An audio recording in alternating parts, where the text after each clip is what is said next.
างเมืองคำแขวงเสียงขวางที่ได้จัดพิธีมอบรับหน้าที่ระหว่างหัวหน้าห้องว่าการเมืองผู้เก่าและผู้ใหม่ในไทยที่ผ่านมานี้เมืองคำแขวงเสียงขวางได้จัดพิธีมอบรับหน้าที่ระหว่างหัวหน้าห้องว่าการเมืองคำผู้เก่าและผู้ใหม่ขึ้นที่สโมสรปกครองเมืองภายใต้การเข้าร่วมของทานวันไซอินปัญญาเลขาพรรคเมืองคำมีท่านนางสอนทไลศรีธนุไซห้องหัวหน้าห้องว่าการแขวงมีหัวหน้าห้องหัวหน้าห้องการทีมงานคณะปรับปรุงกงจักรลัดขันเมืองตลอดฮอดพนักงานรัฐกร2ห้องการเข้าร่วม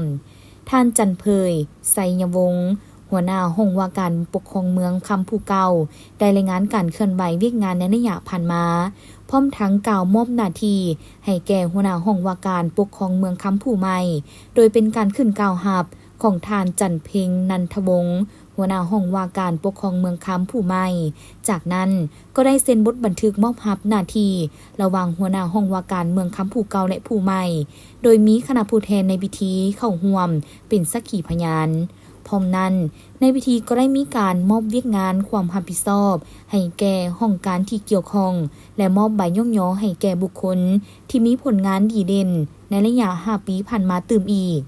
ในตอนท้ายพิธีท่านวันไซอินปัญญาได้โอ้ลมก่อนอื่นท่านยังได้แสดงความย่องยอสุมเสยต่อผลงานในระยะผ่านมาพร้อมทางเฮียงห้องมายังผู้ที่ได้รับหน้าที่ใหม่จงพร้อมกันถือเอาเวียกงานการเมืองแนวเขตเป็นเวียกงานที่สำคัญสืบต่อปรับปรุงองค์การจัดตั้งให้เป็นระบบเอาใจใส่ก่อสร้างพนักงานสืบทอดเปลี่ยนแทนอย่างต่อเนื่องเพิ่มทวียกสูงความรับผิดชอบสืบต่อนำพาซี่นำเวียกงานของตนให้มีผลสำเร็จดีขึ้นเป็นก้าว